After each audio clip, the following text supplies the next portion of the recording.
Assalamualaikum warahmatullahi wabarakatuh. Hari ini bertemu lagi dengan Miss Dina dengan materi pembelajaran IPS tema 2 subtema 1. Pertemuan hari ini kita akan belajar tentang jenis-jenis usaha ekonomi masyarakat. Nah, kondisi geografis Indonesia itu sangat beragam. Ada wilayah daratan dan ada pula wilayah perairan. Nah, kondisi geografis yang beragam ini menyebabkan beragam pula jenis kegiatan ekonomi masyarakatnya. Nah, keragaman ini disesuaikan dengan kondisi alam atau geografis suatu wilayah. Nah, kegiatan ekonomi tersebut bertujuan untuk memenuhi kebutuhan hidup masyarakat. Agar tercipta kehidupan yang nyaman, maka setiap penduduk perlu menghargai jenis kegiatan ekonomi penduduk lainnya.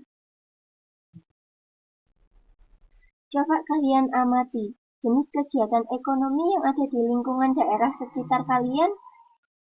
Rata-rata mereka bekerja di mana? Nah, ada yang bekerja di lahan persawahan, ada yang beternak ayam petelur atau ayam pedaging, ada yang berdagang di pasar, ada yang bekerja di sektor industri, ada pula yang membudidayakan ikan di kolam. Nah, kegiatan ekonomi masyarakat ini bertujuan untuk memperoleh pendapatan. Yang selanjutnya, pendapatan tersebut digunakan untuk memenuhi kebutuhan hidup. Kemudian, apa yang dimaksud dengan kegiatan ekonomi? Nah, kegiatan ekonomi adalah semua kegiatan yang dilakukan manusia untuk memenuhi kebutuhan hidupnya. Jika dicermati, kegiatan ekonomi itu dilakukan dengan memanfaatkan sumber daya alam. Nah, kalau sebagai negara kepulauan, Indonesia ini dikaruniai sumber daya alam yang melimpah. Karunia ini sudah sepantasnya kita semua syukuri dengan memanfaatkannya secara bijak. Pemanfaatan sumber daya alam tersebut dapat dilihat dari berbagai bidang usaha. Yang pertama, bidang agraris. Nah, Indonesia itu dikenal sebagai negara agraris. Sebutan ini disebabkan banyak penduduk bermata pencaharian sebagai petani.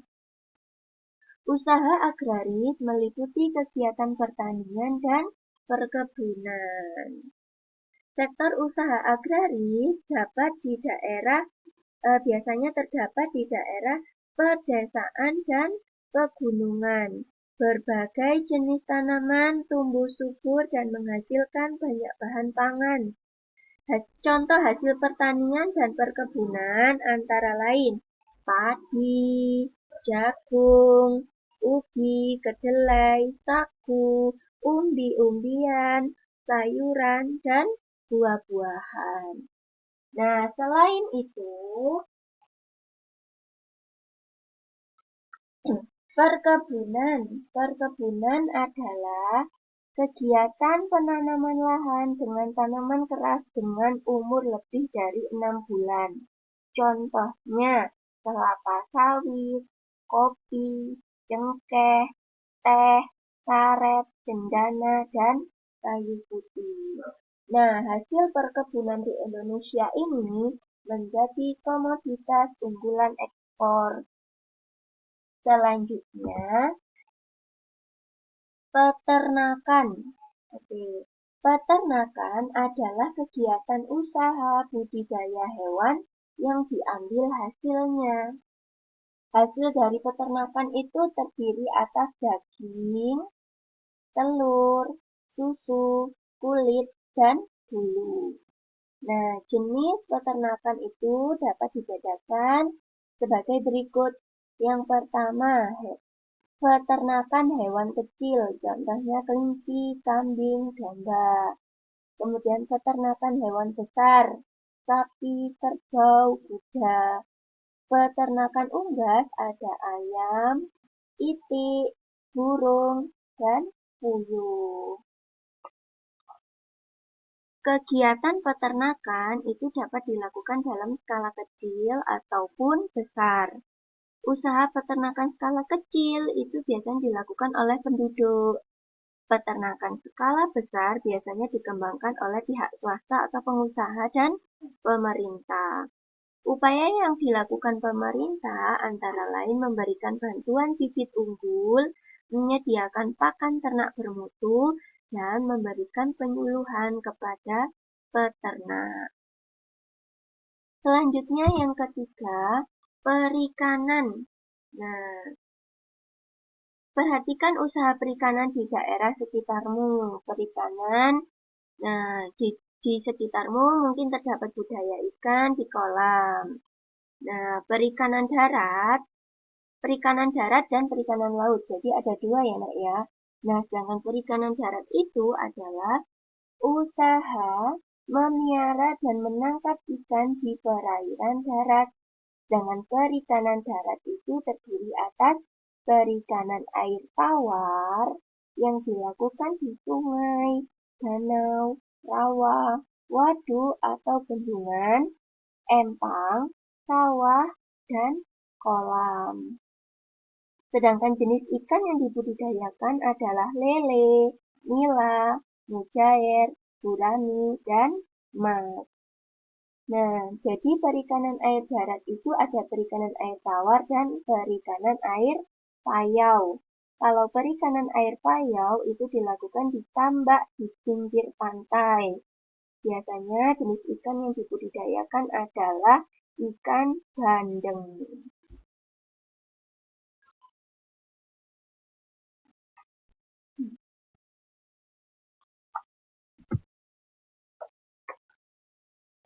Oke, selanjutnya yang keempat adalah pertambangan.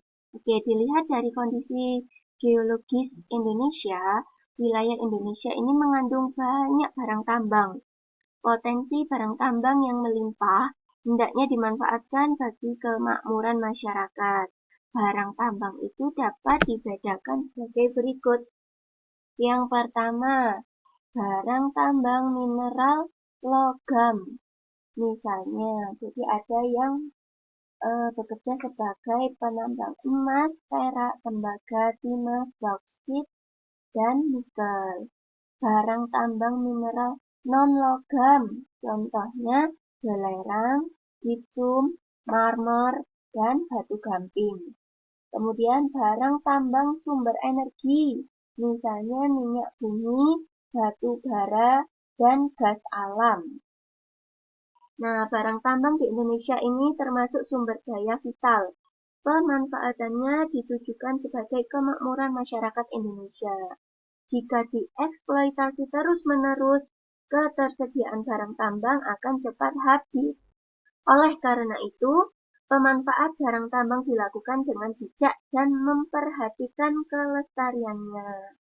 Contohnya perusahaan yang mengeksploitasi barang tambang di Indonesia antara lain PT Pertamina, PT Aneka Tambang, PT Freeport Indonesia, dan PT Chevron Pacific Indonesia. Jadi itu adalah perusahaan-perusahaan yang melakukan eksploitasi barang tambang di Indonesia. Selanjutnya ada kehutanan. Dahulu, hutan Indonesia itu bagaikan hamparan karpet hijau dilihat dari udara. Saking lebatnya, Nak ya. Nah, hutan Indonesia itu berperan penting sebagai paru-paru dunia. Jadi, hutan terbesar yang ada di dunia itu terletak di Indonesia, sehingga disebut sebagai paru-paru dunia. Hutan juga berfungsi sebagai tempat berkembangnya berbagai fauna. Nah, dari segi lingkungan, hutan menjadi daerah resapan air hujan.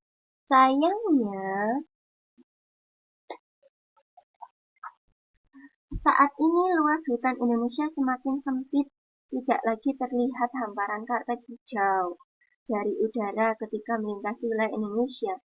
Ini tidak lepas dari alih fungsi lahan hutan untuk kawasan pemukiman dan perkebunan. Jadi ada orang-orang yang tidak bertanggung jawab yang menjadikan hutan beralih fungsi menjadi pemukiman dan perkebunan.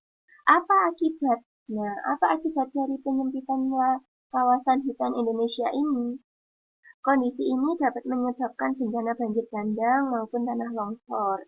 Untuk meminimalisasi terjadinya bencana, kawasan hutan perlu dihijaukan kembali ya nak ya, atau reboisasi. Sedangkan pembalakan liar harus dicegah agar hutan tidak semakin rusak. Jika hutan Indonesia kembali hijau, hasil hutan kembali melimpah.